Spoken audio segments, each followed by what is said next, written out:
Imagine waking up one day to discover that everything you've been chasing, every moment of joy, every fleeting high, every carefully curated experience designed to make you happy, has been leading you further away from what you actually need, not want, need. Imagine realizing that the very thing society has programmed you to pursue above all else has become the invisible chain keeping you from a life of genuine meaning. You've done everything right. You've followed the formula: positive thinking, gratitude journals, meditation apps, self-care routines. You've cut out toxic people, pursued your passions, and optimized your life for maximum happiness. Yet here you are, scrolling through another article about 10 ways to be happier, feeling that familiar hollow ache in your chest, that gnawing sense that something fundamental is missing. What if the problem isn't that you're failing at happiness? What if the problem is happiness itself? Consider this. A heroin addict experiences profound happiness in the moment of their high.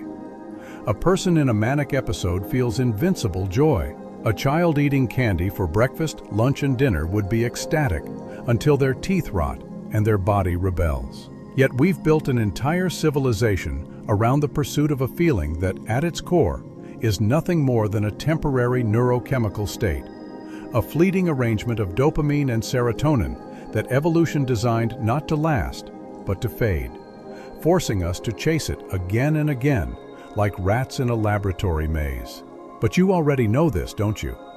You've felt it in those moments after the vacation ends, after the achievement loses its shine, after the new relationship settles into routine. The happiness you worked so hard to capture slips through your fingers like water, leaving you thirstier than before. And instead of questioning the goal, you question yourself.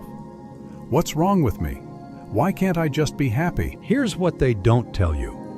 Every moment you spend chasing happiness is a moment you're not building something far more valuable, something that can weather the storms that happiness flees from.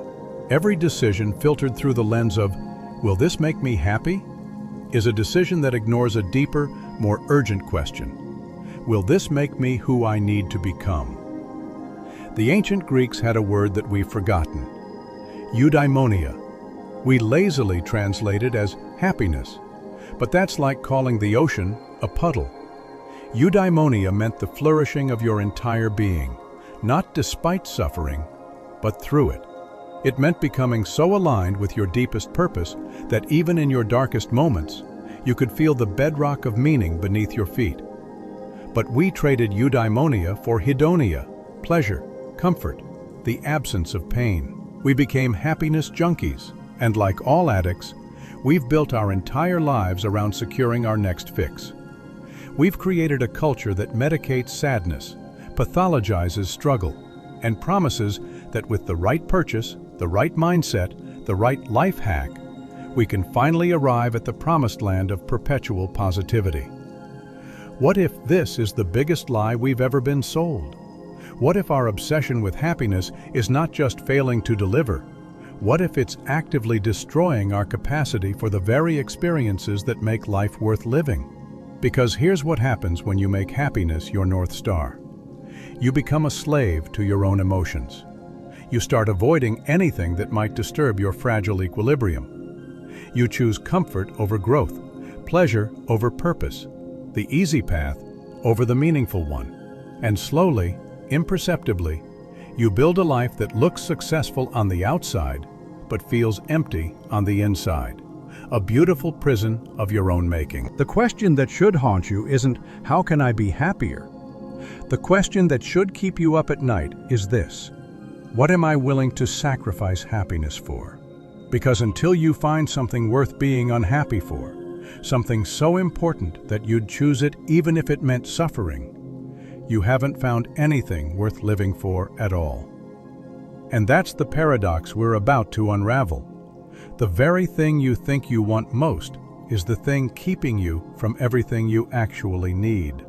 The pursuit of happiness isn't just the wrong goal, it might be the most dangerous goal you could choose.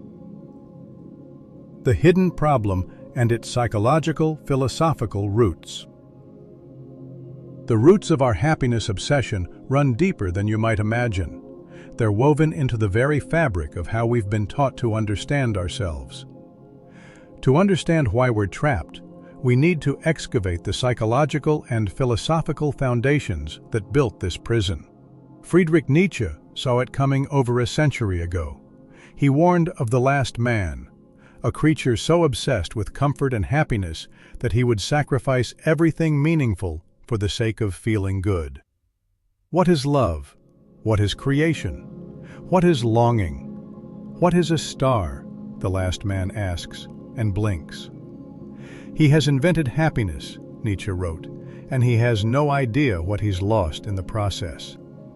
But Nietzsche was building on an even older insight. Arthur Schopenhauer understood that life is essentially suffering, not as a bug, but as a feature. He observed that we exist in a constant state of want, of striving. When we don't have what we desire, we suffer from the wanting. When we get it, we suffer from boredom or the fear of losing it. Happiness, in this view, is merely the temporary cessation of pain, a brief intermission in the fundamental drama of existence. Modern psychology has proven Schopenhauer right in ways he couldn't have imagined. The hedonic treadmill, our tendency to return to baseline happiness regardless of positive or negative events, isn't a flaw in our programming. It's the programming itself. Your brain wasn't designed to make you happy. It was designed to make you survive. And survival requires dissatisfaction. It requires the constant sense that something is missing, that danger might be lurking, that more resources must be gathered. Think about it. Your ancestors, who sat around feeling perfectly content, were eaten by saber-toothed tigers. The ones who survived were anxious, striving, perpetually unsatisfied. You are the product of millions of years of successful worriers. Your brain is a threat detection machine that happens to have consciousness, not a happiness generation device that happens to think. Carl Jung understood this at a depth that still makes modern positive psychology look like child's play. He didn't promise happiness, he promised individuation. The process of becoming whole, he warned, requires descending into your own shadow, integrating the parts of yourself you'd rather deny. The most terrifying thing, Jung wrote, is to accept oneself completely. Not the most joyful thing, the most terrifying. This is where the happiness industry performs its greatest deception. It tells you that negative emotions are problems to be solved, obstacles to be overcome on your journey to perpetual positivity. But Jung knew better. Depression often carries messages about what needs to change. Anxiety can signal that you're living out of alignment with your values. Anger might be the only sane response to injustice. These aren't bugs, they're features. They're your psyche's way of communicating truths that your conscious mind doesn't want to hear. Viktor Frankl, who survived the Nazi concentration camps, took this even further. He observed that happiness cannot be pursued, it must ensue. It must come as the unintended consequence of dedicating yourself to something greater than your own emotional state. Everything can be taken from a man but one thing, he wrote, the last of the human freedoms, to choose one's attitude in any given set of circumstances, to choose one's own way. But notice what Frankl didn't say. He didn't promise that choosing your attitude would make you happy. He promised it would make you free. And freedom, real freedom, often feels nothing like happiness. It feels like responsibility. It feels like the weight of choosing who you'll become in the face of circumstances that would justify becoming anyone at all. Jean-Paul Sartre captured this in his famous declaration that we are condemned to be free. The happiness industry wants to convince you that this is a problem to be solved, that with the right techniques, you can escape the burden of existence. But Sartre knew the truth. The anxiety of freedom, the weight of responsibility, the confrontation with meaninglessness, these aren't obstacles to the good life. They are the good life. They're what it means to be fully human. Here's what the self-help gurus won't tell you. Every technique designed to make you happier is also a technique for avoiding reality. Positive affirmations? A way to drown out the voice telling you something needs to change. Gratitude practices? Often a sophisticated form of denial. A way to convince yourself that things are fine when they're not. Meditation? Beautiful when used to see clearly. Dangerous when used as a numbing agent. The hidden problem isn't that we're bad at being happy. The hidden problem is that we've made happiness our religion. And like all false religions, it demands sacrifices it can never repay. We sacrifice depth for surface, meaning for pleasure, growth for comfort. We become psychological children, forever seeking the next hit of good feelings, running from anything that might disturb our fragile peace. And the cost? We become strangers to ourselves. We lose the ability to tolerate necessary discomfort. We mistake the map for the territory, the feeling for the reality, the symptom for the cause. We build lives that look successful but feel empty, relationships that seem perfect but lack intimacy, careers that pay well but starve the soul. The philosophers knew what we've forgotten. The goal isn't to be happy. The goal is to be fully alive. And being fully alive means being willing to experience the full spectrum of human existence, not just the parts that feel good. The unseen consequences. You don't notice it at first, how the pursuit of happiness slowly rewires your entire existence. It's subtle, like carbon monoxide poisoning. By the time you realize what's happening, you're already deep in its grip, and the very faculties you'd need to escape have been compromised. Consider what happens to your decision-making when happiness becomes your primary filter. You're offered a challenging job that would stretch your capabilities, but might involve stress and long hours. The happiness-optimized version of you declines.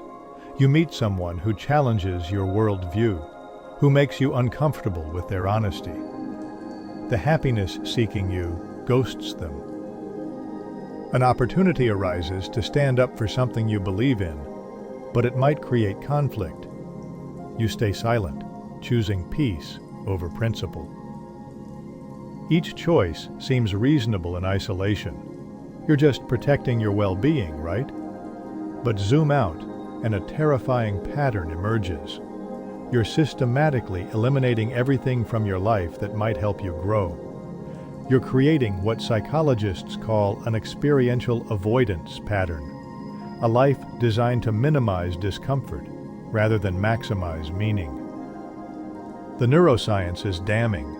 When you consistently choose immediate pleasure over delayed gratification, you literally reshape your brain's reward circuits. The anterior cingulate cortex, responsible for handling cognitive conflict and making hard decisions, begins to atrophy from disuse. Your prefrontal cortex, the seat of long-term planning and emotional regulation, loses its battle with your limbic system's demand for immediate gratification. You become neurologically incapable of choosing meaning over pleasure. But the consequences run deeper than mere neurology. There's a social contagion at work. When everyone around you is optimizing for happiness, authentic human connection becomes impossible. How can you share your struggles when everyone else is performing their best life?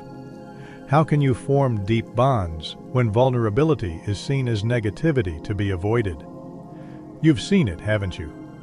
The dinner parties where everyone shares only good news, the social media feeds are scrubbed clean of anything real, the friendships that evaporate the moment you admit you're struggling.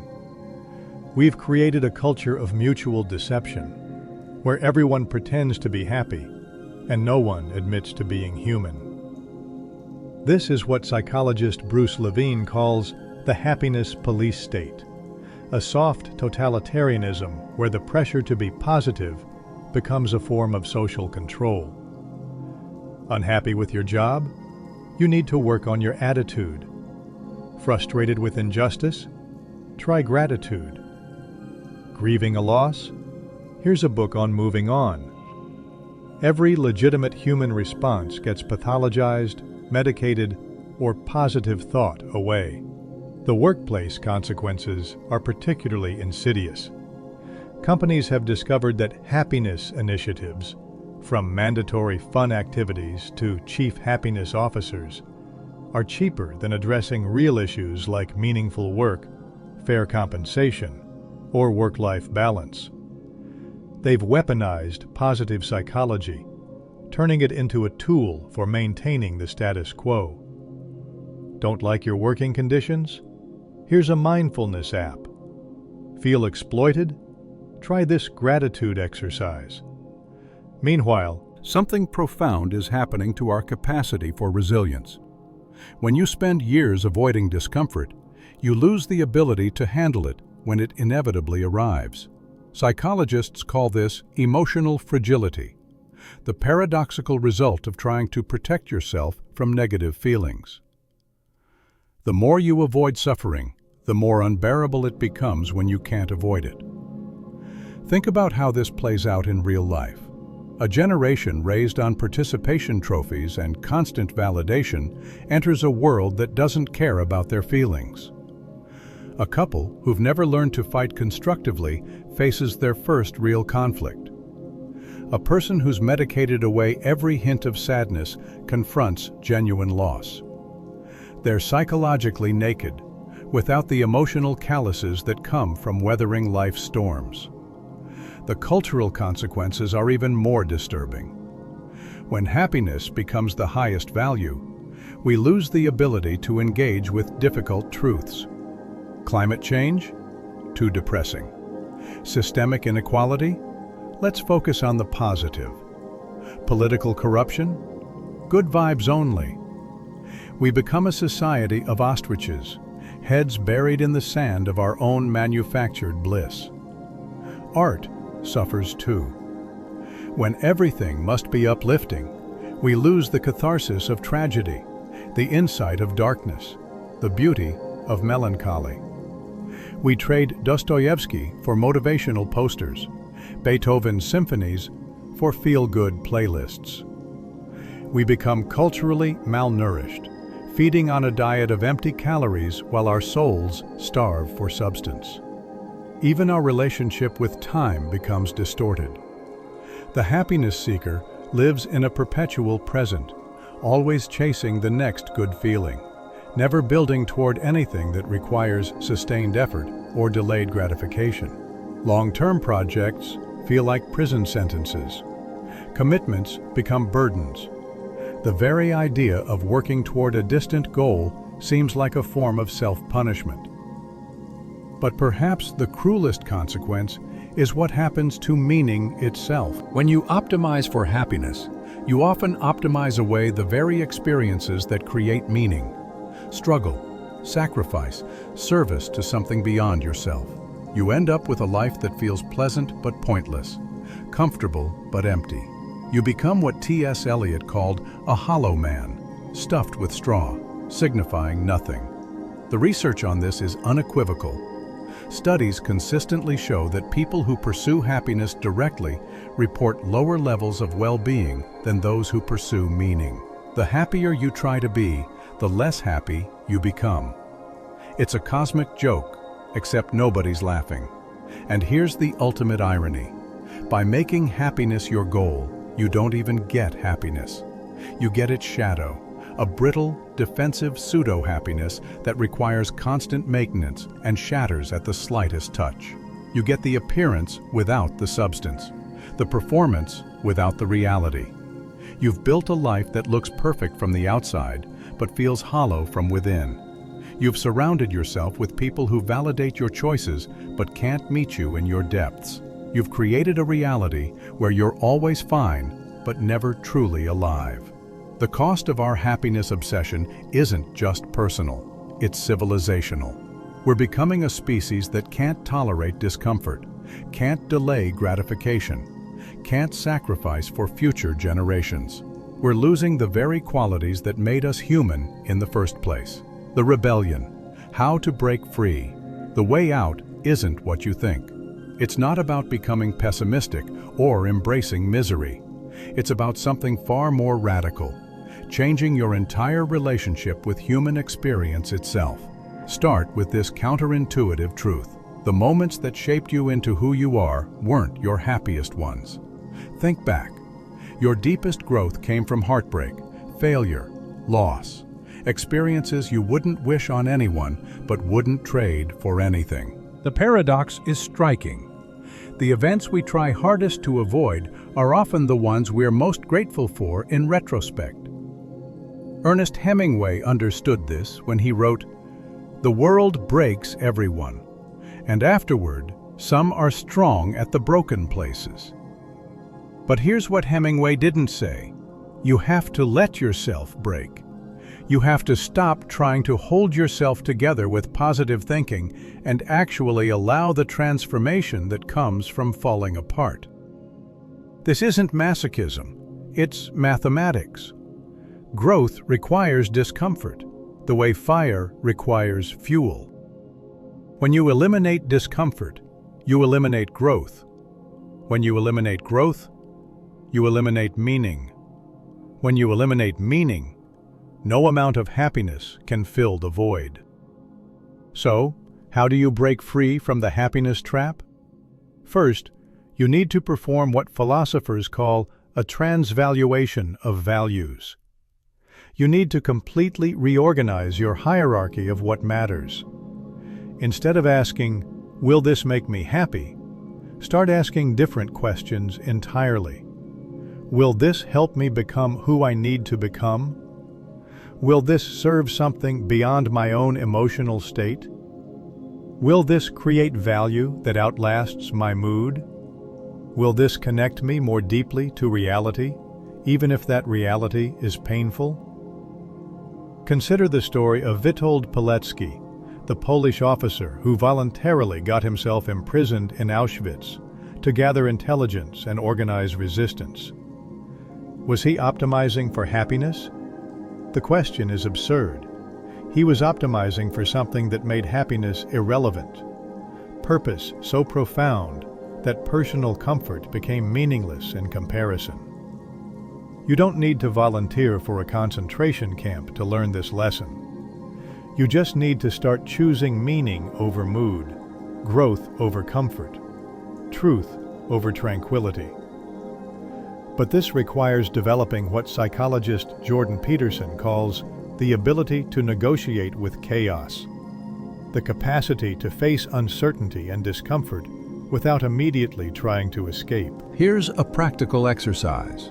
Next time you feel uncomfortable, anxious, sad, frustrated, don't immediately try to fix it. Sit with it. Ask it what it's trying to tell you. Treat it like a messenger rather than an enemy. You'll discover something remarkable. Negative emotions often carry more wisdom than positive ones. They're your psyche's way of saying, "Pay attention. Something important is happening here." The Stoics had a practice called negative visualization, imagining loss before it happens. Modern happiness culture would call this pessimistic, even harmful. But the Stoics understood something we've forgotten. By mentally rehearsing difficulty, you build psychological resilience. By accepting that loss is inevitable, you free yourself to fully appreciate what you have without clinging desperately to it. This doesn't mean becoming passive or fatalistic.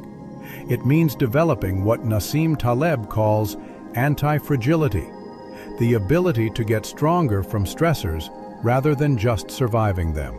A fragile person avoids all difficulty. A resilient person endures difficulty. An anti-fragile person seeks the right kind of difficulty because they know it will make them stronger. Start small. Choose one area of your life where you've been optimizing for comfort over growth. Maybe it's a difficult conversation you've been avoiding. Maybe it's a skill you've wanted to develop but haven't because the learning curve seems too steep. Maybe it's a truth about yourself you've been unwilling to face.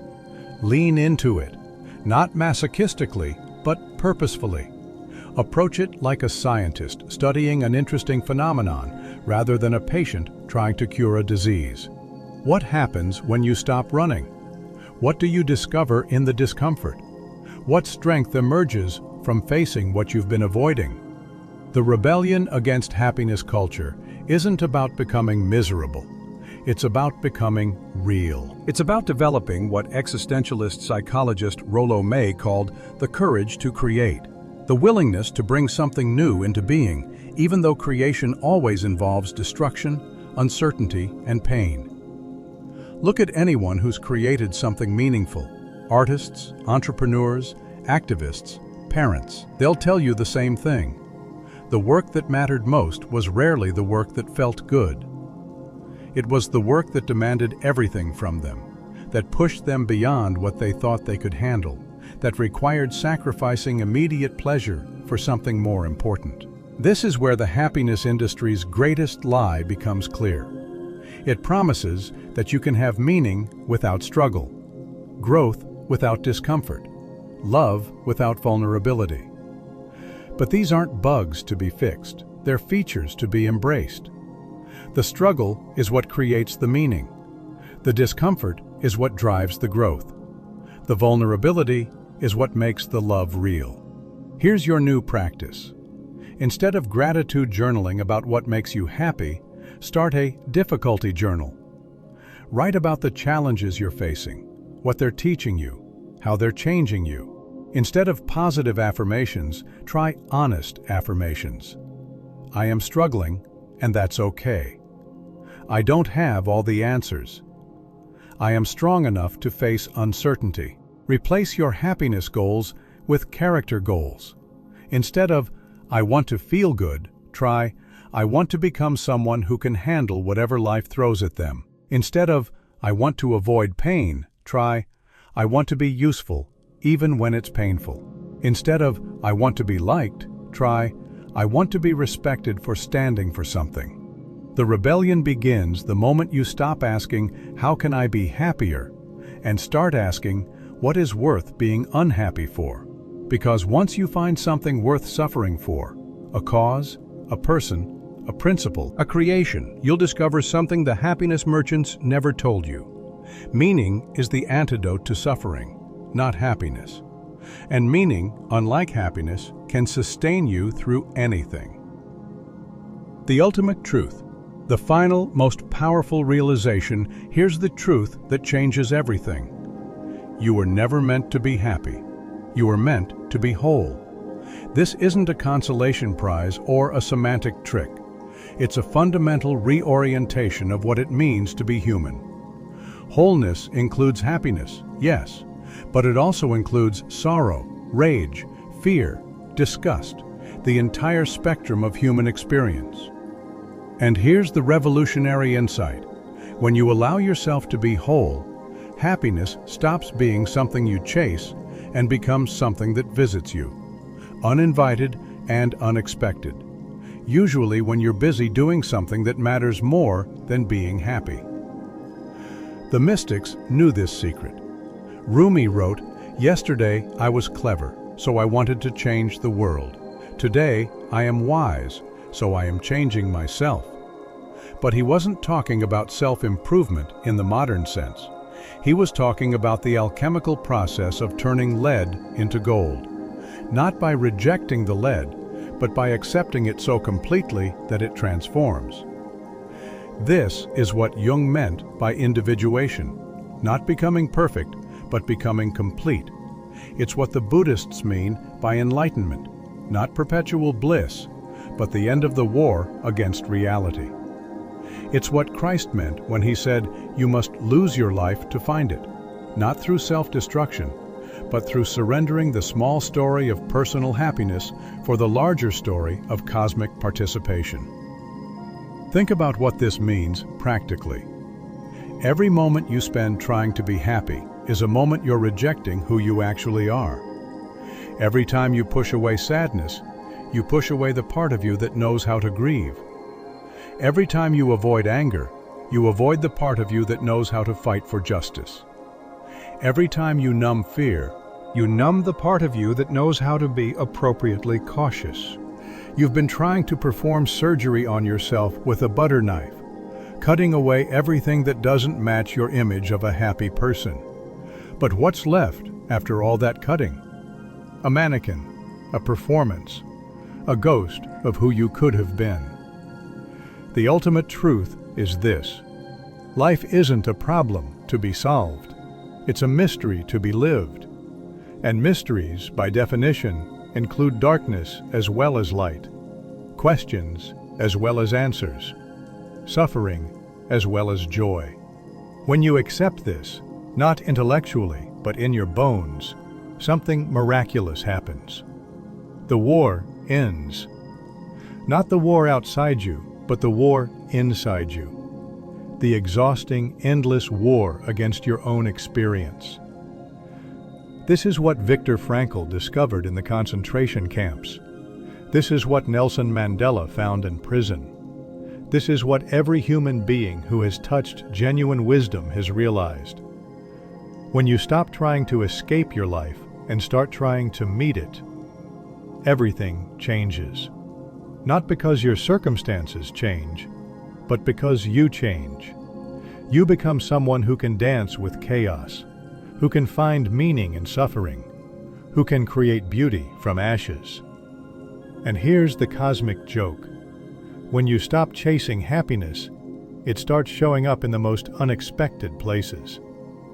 In the satisfaction of hard work completed, in the sweetness of earned rest, in the depth of connection that comes from shared struggle, in the quiet pride of becoming someone you respect.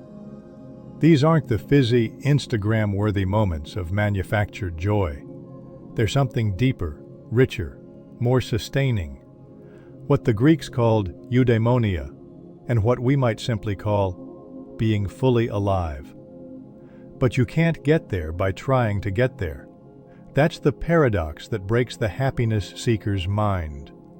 The more directly you pursue flourishing, the more it eludes you.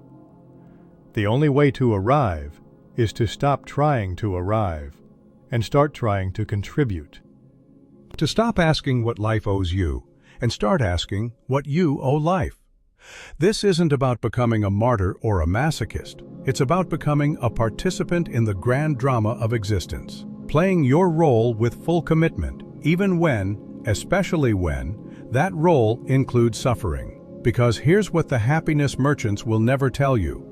The people who have touched the deepest joy aren't the ones who avoided the most pain. They're the ones who transformed their pain into something useful. Your depression might be the labor pains of who you're becoming. Your anxiety might be your soul's way of saying you're living too small a life. Your anger might be the energy you need to change what needs changing. Your sadness might be the price of having loved something real. These aren't pathologies to be cured. They're invitations to become more fully human. So here's your choice, and it's the most important choice you'll ever make. You can spend your life trying to be happy and fail, or you can spend your life trying to be useful, connected, creative, and real, and discover that happiness was never the point. It was always just the echo of a life well lived, the shadow cast by something far more substantial. The ultimate rebellion isn't against happiness itself. It's against the tyranny of making happiness your master. It's the decision to serve something greater than your own emotional state. It's the choice to be a creator rather than a consumer, a participant rather than a spectator, a full human being rather than a happiness-seeking algorithm. And when you make that choice, really make it, not just intellectually, but with your whole being, you'll discover the secret that's been hiding in plain sight all along. The best moments of your life won't be the easy ones. They'll be the moments when you choose meaning over comfort, truth over tranquility, growth over gratification. Meta. They'll be the moments when you were so engaged with something that mattered that you forgot to ask whether you were happy. That's the ultimate truth. That's the revelation that changes everything. Not that happiness is bad, but that it's beside the point. Not that suffering is good, but that it's not the enemy. Not that life is easy, but that it's worth it. You weren't meant to be happy. You were meant to be here, fully here, with all of it. The joy and the sorrow, the ecstasy and the agony, the meaning and the mystery. You were meant to be whole, and wholeness, it turns out, is worth infinitely more than happiness ever could be. Stop chasing shadows. Start casting them. Stop trying to feel good. Start trying to do good. Stop asking how to be happy. Start asking how to be necessary. The revolution begins now, not out there, but in here. Not someday, but today. Not when you feel ready, but precisely because you don't. Welcome to the other side of the happiness trap. Welcome to real life.